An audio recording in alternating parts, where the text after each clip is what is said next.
Welcome back to the High Ticket Systems podcast, where we talk about all things client acquisition, scaling, marketing, sales, AI, and everything else in between. Everyone, please welcome the one and only Douglas Longenecker. Doug, welcome to the show, my friend. Hey, Ryan. Happy to be here, and just thanks for having me on. Appreciate it. More than welcome. Very excited, and I'm looking forward to diving into everything that Next is doing. But for the people who may not already know, who haven't done their research, please give us some background on exactly who you are and what your company Next really does at its core. Yeah, well, my name's Doug Longenecker. I'm the founder of Next, and man, it feels like we've been doing this for a long time, but we really only started in 2019, I guess, officially.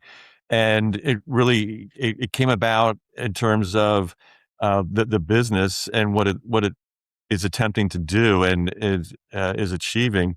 It's a combination, I think, of my work experience. So I started out in advertising agency side, kind of grew up professionally in that area in Philadelphia and then New York, and then got into the strategic consulting side of things, which really opened things up in ways I'd never really actually thought of, but in really positive ways. So not that we're working further upstream with executive leadership teams, we were doing that, but it was on the agency side, there was always a specific, I'll say, like, creative unit, like, hey, there's a new app or a new website. So that was going to be the solution. Going in, you knew it was going to be something like creative.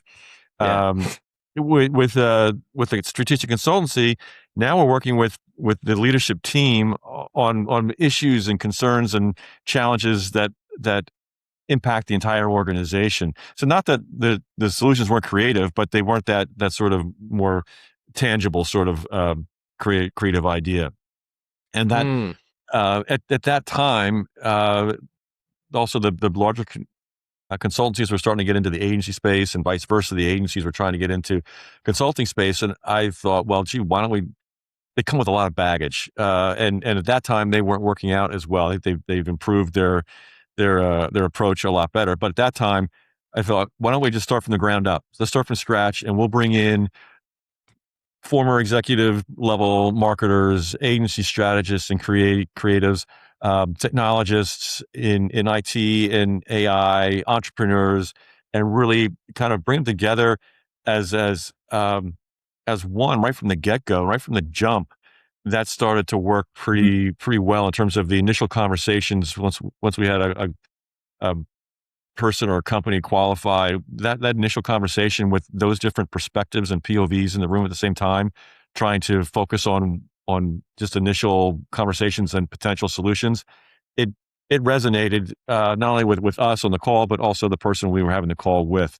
And that's how we knew we were kind of onto something. So that was kind of the catalyst for Next. So what we're really doing in a nutshell is bringing brand and business together and making sure that organizations who perceive a need for that, and more of them are and or should be, just because of the pressures that and changes that AI is bringing about, but make sure that business and brand are acting as one and not going off on their own two divergent areas. And even if the brand is like 3 degrees off over time, that's that's going to be a big difference. Vastly different location, isn't it?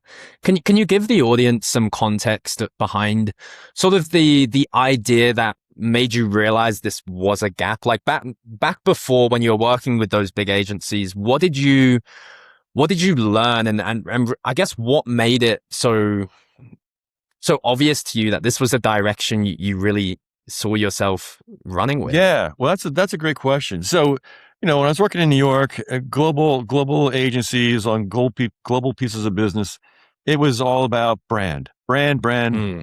And that's good. It's not like that's a bad thing to be concerned about, but it was dimensionally at a certain point in my career, it wasn't, and how the business was changing as well.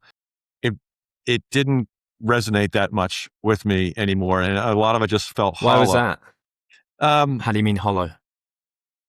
Because a lot of times you'd be creating a brand, but it was because brand was it on the marketer side or the company side, it was sometimes pushed off a little bit. So it's important, but the business is driving everything. So you might be with a it might be a sales company that relies on sales and sales teams and more transactional.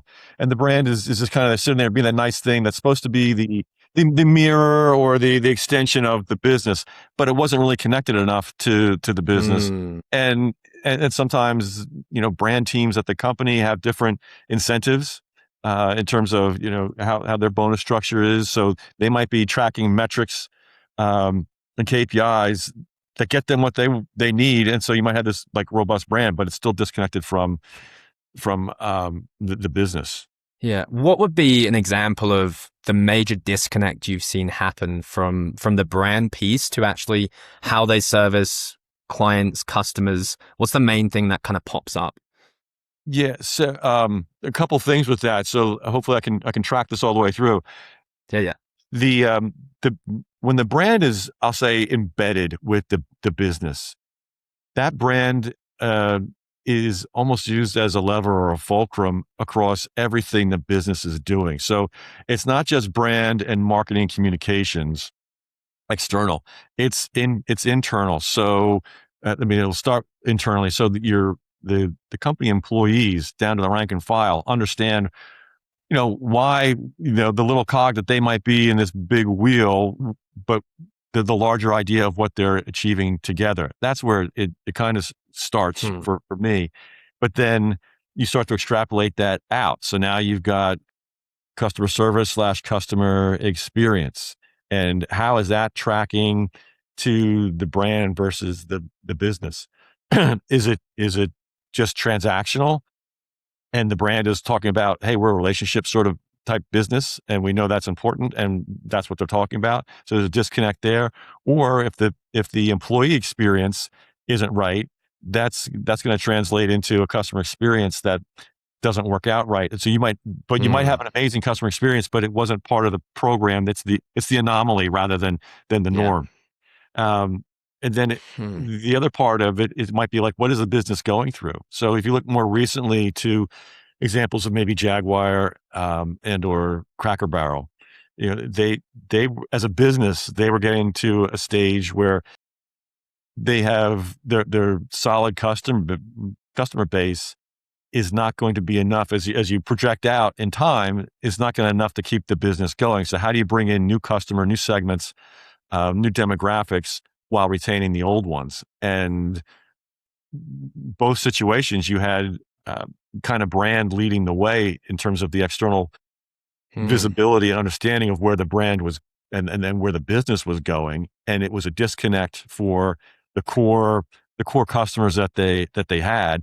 And Yeah. it was still too new to potentially new customers that it just didn't track. And what was the consequence of something like that on that trajectory? I guess how extreme can that get? Well, like, it's a huge in these both examples. It's a huge backlash from current customers who are just have been pushed too far, maybe too fast, right? Hmm. So like Cracker Barrel was noticing a lot of different things within their business that they needed to change. So they were changing the makeup of the restaurant, which it has its own distinct personality when you're there, and making changes to that, making changes to the menu. So these are all like little types of things that start to add up. But then when you change the logo in a dramatic way, and I'll say dramatic for the core customers, it's dramatic way, and start breaking up some very familiar pieces that they've grown attached to, Hmm. that's like the last straw, so to speak. And the Right. pushback was really hard, so that they Hmm. reverted back to the old logo. Yeah. So it can be, it sounds more commonly that it's going to be that sort of misalignment by 1,000 different pieces that are slowly bringing that company off the course of what, is really in their best interest and at, in alignment with their customers, clients. Yeah, and a good point. And a lot of that comes down to communication. So you've got Mm. the business tracking one way, and maybe they haven't looped in brand and marketing teams enough to understand that they've been asked to do certain things, and that's great. And probably those executions that were happened, it's not that they were wrong necessarily. It's just that disconnect when you track it back. there's a breakdown in communication or maybe they were communicated with, but there should have been some pushback to the business side to say, wait, these are going to actually be bigger, dramatic changes than what you might be anticipating, and how does that impact your business plan for the next 3 or 5 years as we roll all of this out? Hmm. It's interesting, isn't it? Because in a world how advanced we are right now with AI, with all these systems, these language models, there's still so much vulnerability in terms of the way we communicate with each other, the promises we make, the expectations like internally as a business. That is so often overlooked, and everyone Yeah. just kind of wants the next flashy tool or the next system that's going to improve, but nobody's looking inwards to how we're really operating together as humans. When was the first time you kind of started to discover this? That was in your agency background days, I'm going to assume, but please let me elaborate. Yeah, I mean, I had an assignment for the holding company at one point, on the global piece of business that I was on. So it's serviced by multiple different offices around the world, and my assignment was to visit all the different agencies and their main clients within that same account, and just start to get a feel, get a vibe for how things are kind of out there. Because I think no Yeah. one was really talking about communication. Sometimes it's just reporting back. It's like, everything's great, everything's fine. And when I got out into the field, I was not as welcome as I thought I was going to be. Number one, so that was a little awkward. Yeah. But number two is they the way it was rolled out to everybody. So the the agency had started out having a big chunk of North American business, and we did really well with launching the brand in North America. And then it was take that campaign and let's have globally the same campaign. Well, there's not a communication was very terse, very stark in terms of step one, fire your agency. This is coming from the marketer. Fire your agency. Step two, work with this new agency. And then Wow. 6 months later, Groundbreaking. ding, I'm out there seeing how things are going, and Yeah. and they weren't going well at all. Hmm. Yeah. And I can understand why that might have been a little bit awkward, because it sounds like you were kind of the one to shed light where they didn't want Oh yeah, light, I so to became the speak. real focal point for everything that was wrong with this whole situation. Yeah. Oh no. How did you what was some of the backlash you actually faced, and how did you navigate that? Um, yeah. Well, the best thing I realized I could do, initially, I was trying to push back with all the logical rationale, the emotional part of Right. why this is all happening, and very quickly I figured out that that's not the best way to do it. So I'll just sit back, and this is just going to be a listening tour of everything that's Hmm. happening, and that made it a little bit more palpable for everybody, because I wasn't coming out there trying to tell them how to run their business. Right. But I was listening to see how we can make it better. Hmm. How has that shaped the approach of, I want to shift gears just to kind of your company right now to understand how this has all kind of come together in terms of how you serve your best clients right now. What does that approach look like? That's a great question. So I would back it up a little bit. It's our best engagements are ones where our clients have kind of recognized that they have a problem. They might not know what it is. They're experiencing certain symptoms that's causing pain, but they're saying we Mm, need help with this. But they're open to understand um, that it might have a little bit more far-reaching impact in terms of trying to solve it. We might have to go back up the tree a little bit further to yeah. get to the source of where this real pain is coming from. Hmm. But if And they're just looking for a initially, Band-Aid to go on top yeah. of it, I mean, that wouldn't be our recommendation. But if they think it would help, and we think it would help to some degree, but it's not going to solve it. You know what I No, mean? you're treating the symptoms, not Yeah. resolving the core root of the issue. So talk to us about who typically best fits the businesses you can really help? Is there a specific size of business? Like, where are they in their growth path, and why does that make them the best fit for this? Yeah, that's another great question.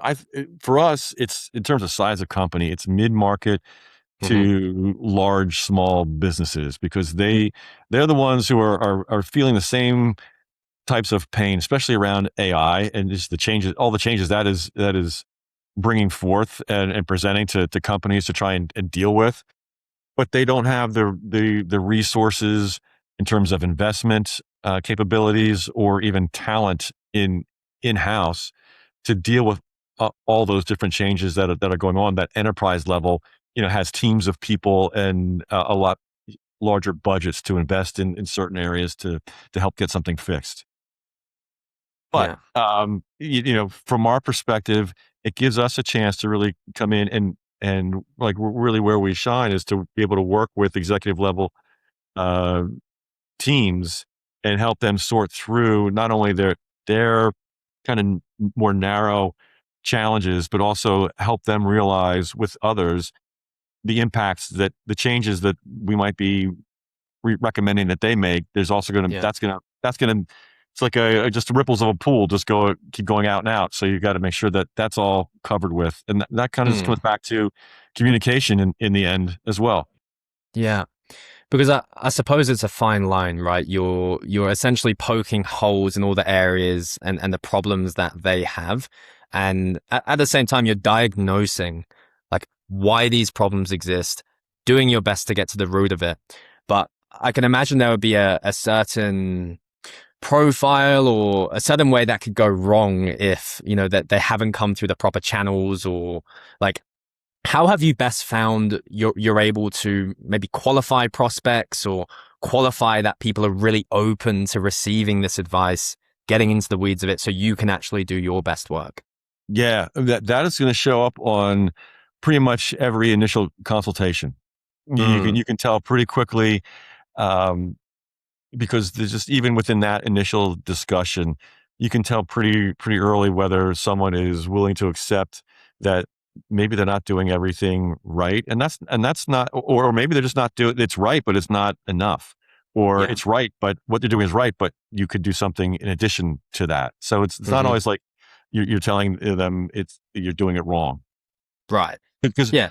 more times than not, they're doing a lot of things and they're doing a lot of things right. It's then Hmm. sometimes it's even just kind of helping them make the connections that might be missed within all the things that they're doing right. So from a true consultant standpoint, I would say it depends. I mean, it will Mm, it's always going to depend on the not only the type of industry or company that it is, but even the culture within a specific, you know, every company within the same industry doesn't have the same culture and how they approach yeah, things.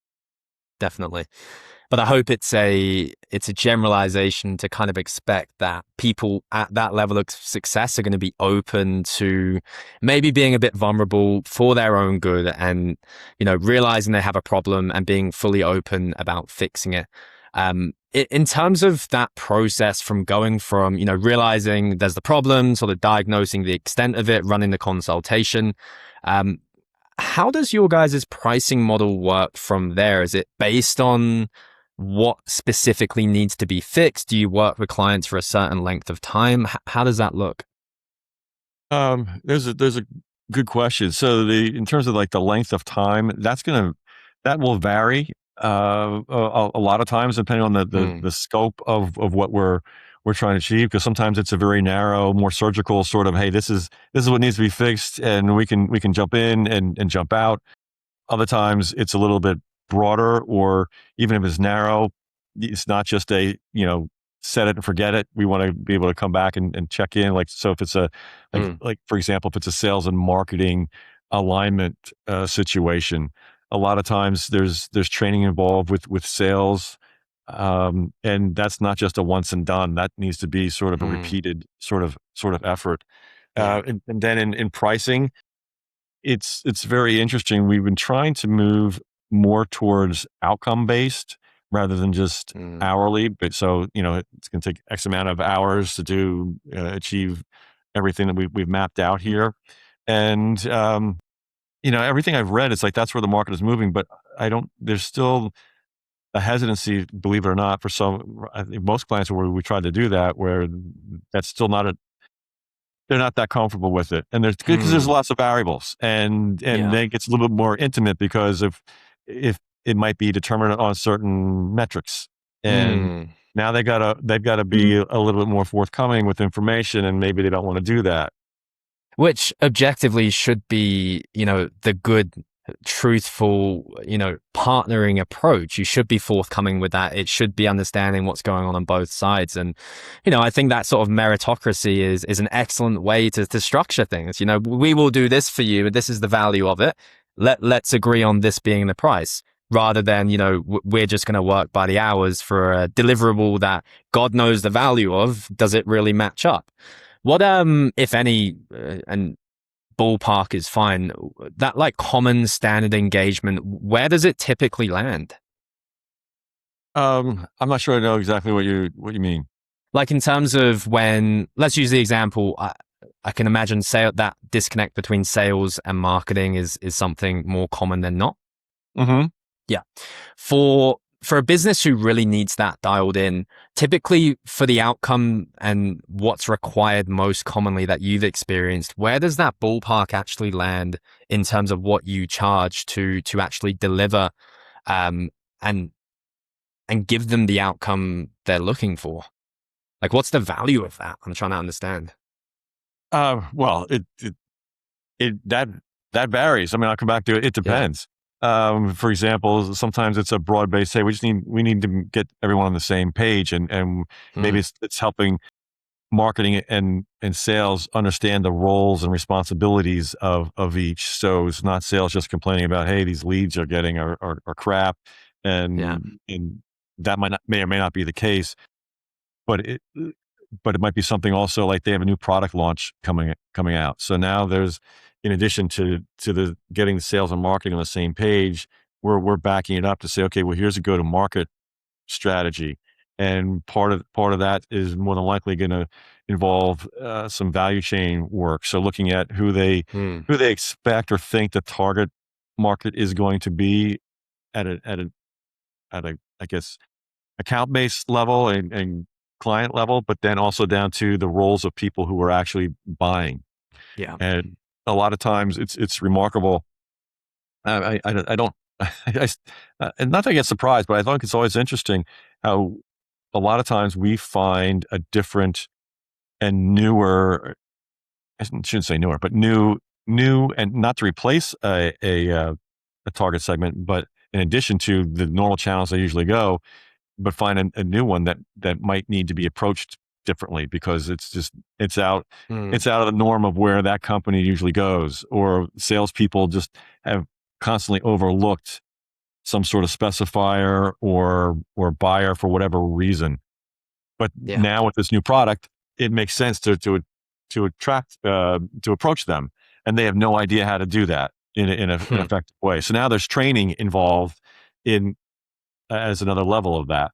So It's that could go on a little bit longer, and yeah. usually those training things, they should go on beyond what they do. But Hmm. if you get one or two check-ins after fish training, that's great. But you don't always see the continued progression, and then as they bring in new salespeople, all that kind of training gets lost. Goes out the window, I'm Yep. sure. Yeah. I've been in so many organizations where there has been such a disconnect between what is on the front end of the marketing, how the sales team operates. They kind of run as their own beast, and the two, it's so obvious that there's a divergence that can just be, highly destructive. And I I could imagine this has also shaped the way you run your company and your process massively because all of these things can be applied just as well externally as they can be internally. Can you give us some sort of context on that in terms of running your own business and how you've typically found these principles applied to this business and this service that you guys are offering? Yeah, and I'll start with the whole communication side of Mm, things. As we've grown, I'm based in New Jersey, just outside of New York, but as and the core nucleus when we first started was kind of New York, New Jersey based, and as we've grown, we've gone a little bit broader than that, and our teams and even our clients are outside of this area. So communication, and then on top of it, like because of the pandemic, then it's you're going remote, and yeah. now a hybrid. It's communication is always a challenge, and the Mm, the, the big thing I found is again, it's different for different employees, and you some would some see it as being too micromanaging, and others are okay with it. And I don't think I'm a micromanager, but some people feel that way. But you just have to have check-ins. So we've got the weekly ones, but just kind of random, hey, how things are going, sort of thing. yeah. And I know that's not that much of a system. We're dealing with um, highly trained, professional skill sets people, and they're highly motivated. So Mm, they shouldn't need a lot of check-ins. yeah. That's on them to keep things going. But it's a two-way street in terms of communications. Mm, It's open, and not just back and forth with me, but other people on the team. Um, to make sure that they have the right check-ins scheduled, and even if it's not, if something comes up during a routine, you just don't let it go until your scheduled check-in. You raise a red flag, and there's nothing wrong with saying, hey, this came out of left field, I'm not sure how to handle it, or hey, this is getting to be much larger than we anticipated. mm. Let's regroup and figure out how to handle this, sort of thing. Yeah, no, definitely. And I think it's going back to what you said about having those systems set up that are relative to the skill set of the individuals, not going too far into micromanagement. That's so key. I've had a background in offshore recruitment, and one of the biggest things that people get wrong is trying to hire senior talent, but then tracking their movements with a mouse and having Yeah, Time Doctor up and all of this craziness, which yeah, that's is just repulsive for the wrong people. With juniors, it can definitely work, but what has been your experience in terms of the talent that best fits with that kind of management? Is there a middle ground you look for? Like, what are some of the best qualities out of your team that you see that you attribute to your success? Yeah, that's a great question. I'll kind of start with myself. Mm, My first job in an ad agency, my boss told me the role, and it was in account management. So he said, "You're." I forget the question I asked that prompted it, but he said, "Your role is to become the second best person at every department in this company," and and that stuck with me. So I look for people, not necessarily true generalists, but mm, people who have a high level of talent in certain areas. So it could be in AI and data, it could be in PR, executive thought leadership, customer experience, but they don't operate in that solely in that lane. They know what implications if they're making changes or recommending things. They know that goes out beyond the lane that they're in, and they understand how those levers all work independently as well as together. yeah, it's awareness, right? Yeah, Having that acumen to kind of understand that the whole machine, as well as specializing in the cog that they're optimizing and moving themselves. I think that's brilliant. Um, Doug, one of the things we love to talk about on this show is client acquisition. And I'm always super curious to understand, what's working in this space right now, especially with an offer as unique as yours. What have you guys found the most success with in today's day and age? yeah, it's going to sound old school. So uh, we've tried uh, cold email programs. Okay. We're doing Sales Navigator on LinkedIn.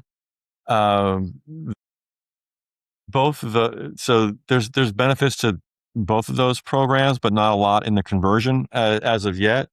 And Mm, so when I said old school, the referrals is still number one, but yeah. executive thought leadership is one that it's something we do. So I guess that we offer. And I was like, well, we should probably look to doing that. So I was doing a lot of articles on my own on LinkedIn and Yeah. with a podcast. But I said, let's turn this on me just to get a test and see how quickly we can get stuff moving. And so I was open and I wrote a lot of articles, and we focused on byline articles and podcast episodes Hmm. as a guest. And that combination has really worked the strongest, to the point of I got a call earlier this in the late spring from a head of marketing, and they said, "Hey, our CRO read your article, and I can't remember what journal or what business magazine, and they wanted me to reach out to you for this project that they had going on." How good So did that feel?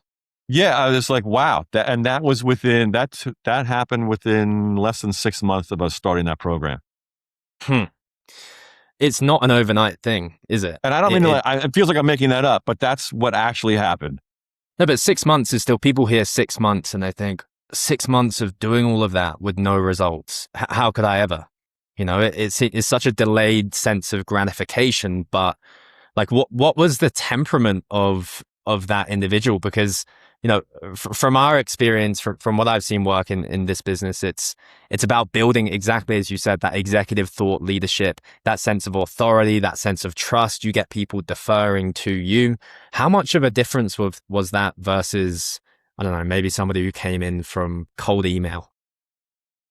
Yeah, so it's just what you described. It's someone who's kind of like, not only that they're pre-qualified, but they're kind of pre-sold, because it wasn't just that one article. So then that was intriguing. That got them interested. But I know they've gone to the website because they referenced things from our initial call. Hmm. I don't know if they went to our podcast to see anything, but they they we never used a capabilities deck with them at all. It was just an initial conversation, shared a lot of information back and forth, and had a good vibe on that. It went to the further level beyond that, and then asking us to bid on a project. It sounds so easy, I right? yeah. But there's so much that goes on behind it that I don't think people can really understand unless they've been in the weeds themselves, that they've been dedicated to that system. But it pays off massively. Yeah, I Because mean, so the cold. So your point earlier about it taking a yeah. long time to see something actually happen. The cold email, yeah, there's more of a process, and you feel like you're doing something more Mm. active, right? So our conversion rate wasn't great, but it was getting a lot of initial meetings that just really couldn't convert. And I don't know if that's on us or not. And Sales Navigator it's still, and part of it, we're in the services business. So just to come in cold and then expect to, have a couple meetings and then it just switch over, but ironically, that's what happened with the thought leadership side of it. Yeah. It almost seems backwards, right? But it's one of those lessons you only learn through experience, because you can hear about all those fancy tactics of cold email, and you just need the right offer and all of that. But until you're actually in the weeds of it, taking and walking through and really understanding what kind of prospects you get, it's really Hmm. difficult to understand what a massive difference it actually is. Yeah. Yeah. Yeah. But it also shows the power of still like online media. Because Right. most of it was digital media that we were in, whether it was podcast or article. Hmm. Yeah, it's such a critical piece in today's day and age. I mean, the first thing people do is they go, if they're interested, they go on your website. If you've got a blog, if you've got a podcast, if you have all these other things going for you, it just installs so much confidence, right? Yeah. And it can put you leaps and bounds above. I totally agree. Doug, I want to end looking forward. In terms of your vision, your plan over the next 12 months, what's the number one thing, business outcome, numbers wise, that you'd be looking to achieve? Where is most of your energy going? Most of my energy is going into biz dev right now, but in the way our business is set up, we've got four levers of services, again, that worked independently and together, but trying to focus on one or two of those. And AI readiness is really an area that we're focused on. We've got myself and our data AI head of data and AI, have like a 6 to 8 part series, video series that we've got we're 2 episodes released, and we got 6 episodes that are just need to get edited and out there. But it's taking a I say a slightly different look at AI readiness, where it's just not having companies use AI for the sake of using AI, but it's really having them take a step back, take a beat, and say, what's really needed to make this effective, not just efficient. And so it's looking at things like data, data quality, data, how you're storing it, and with that comes governance around data. Also, your workflow readiness, your employee adoption rates. So, and setting up programs that are going to help them be more successful when AI really starts living up to the hype that it's all been promised. Right, because there's a lot of hype, and I think it's one of those things that's a very shiny object right now, and it garners so much attention that it's difficult to look outside of that and understand all the other pieces going on around it that actually have to be put in place appropriately for it to really work. Doug, I really do wish we had more time, but I had an absolute blast. If people want to hear more about what you do, your services, where can they best find you? Yeah, I live on LinkedIn quite a bit. It's also what'snext.com, but they can also go to Brave Business Triumphs on Spotify or Apple Podcasts. Brilliant. Awesome. Well, Doug, thank you very much for coming. Audience, thank you for watching. Until Ryan, next thanks time. for having me. It was a joy. Nice. See ya.